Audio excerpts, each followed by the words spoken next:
And Joseph made it a law over the land of Egypt to this day that Pharaoh should have 1/5 except for the land of the priests only, which did not become Pharaoh's.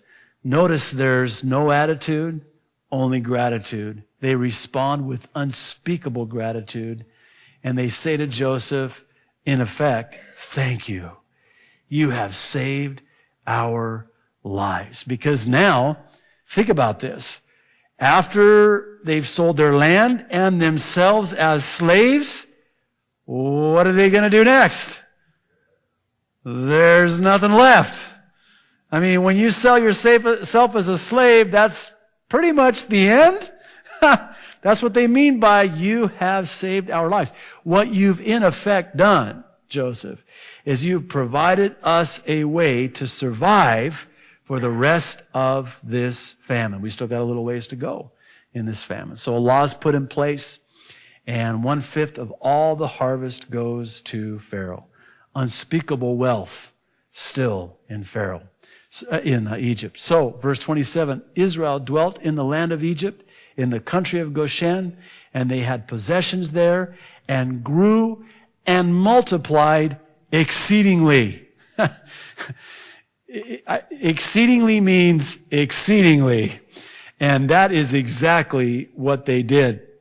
They prospered and they grew almost immeasurably. Henry Morris calculates the initial group of 5, Jacob and his 4 wives, and how that if they grew into a clan of about 100 in 50 years, the 100 includes the 70 of Genesis 46:27 that we looked at last week, plus a few wives of the sons not mentioned and grandchildren. That is a growth rate of just over 6% per year.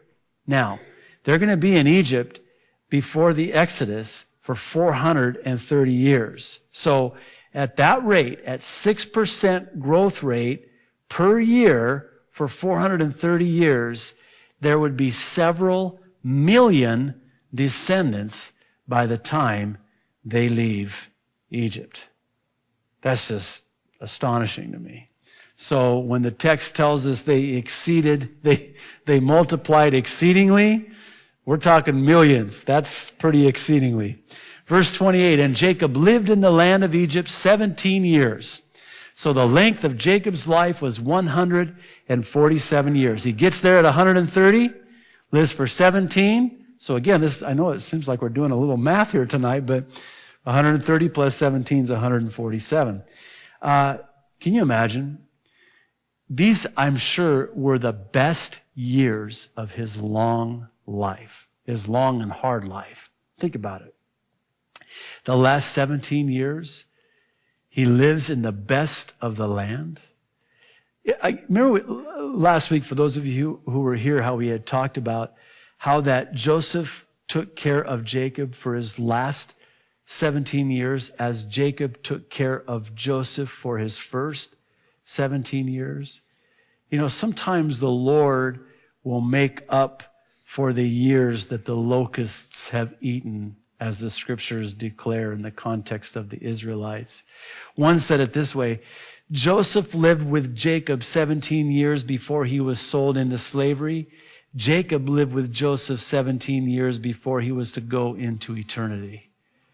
Isn't that cool? God has a way of doing it. I don't know how he does it. I just know that he does it. God isn't subject to time, you know. I mean, if you have regrets over lost time, lost years, past regrets over past failures, those failures will never have the final word in your life. God's going to write that final chapter. I'm reminded of what Ecclesiastes says, that the end of a matter is better than the beginning. We don't know how it's all going to end up. God knows. He's not going to let us know, but our future is in his hands. And the end of his life will be the most glorious years of his life, the last 17 years.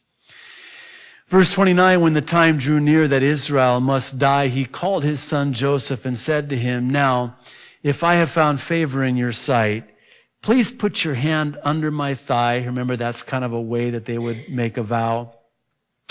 And deal kindly and truly with me. Please do not bury me in Egypt, but let me lie with my fathers. You shall carry me out of Egypt and bury me in their burial place. And he said, I will do as you have said. Then he said, swear to me. And he swore to him. So Israel bowed himself on the head of the bed. So Jacob, knowing the time has come, he doesn't have much longer. He's still got a couple more chapters, chapter 48 and 49. He's not gone yet. But he makes Joseph make a vow to him that he will not bury him in Egypt, but in the land of his fathers. And that's exactly what will happen. Both Joseph and Jacob will be removed from Egypt and buried in Israel. Joseph agrees, obviously, to it. He swears to it, and he swears to his father that he will do it. It's almost as if Joseph has given Jacob permission to die now. Because Jacob, you got to know, trusts Joseph. I mean, think about it. He trusts Joseph. So if Joseph has made that vow to him, okay, sigh of relief.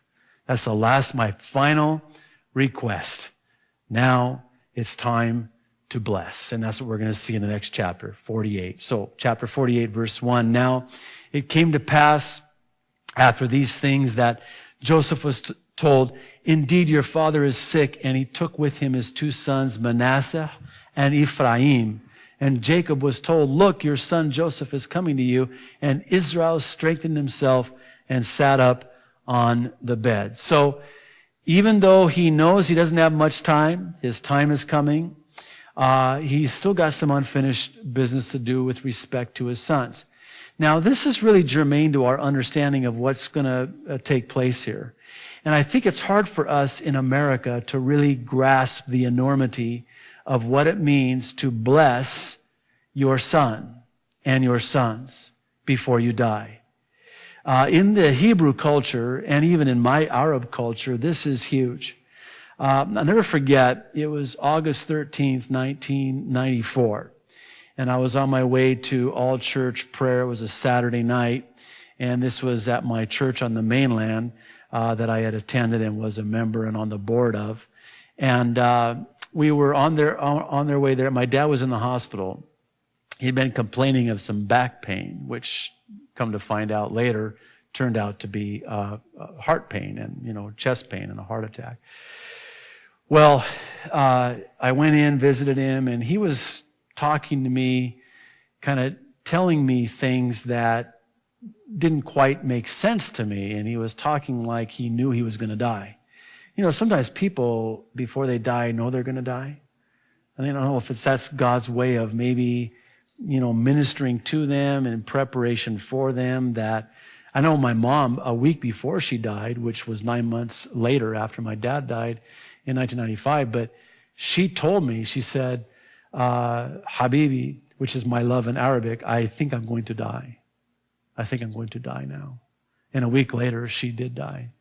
But I'll never forget there, in that hospital room, I was kind of running late, needed to leave, needed to get to the prayer meeting. And my dad looked at me and made eye contact with me and said to me, my son, may God bless you. I love you and I'm proud of you. And those were the last words I ever heard my dad spoke. He died of a massive heart attack that next morning at 4:00 a.m. unexpectedly. But what he had done is he had pronounced a blessing on me, which in the Arab culture, as well as in the Hebrew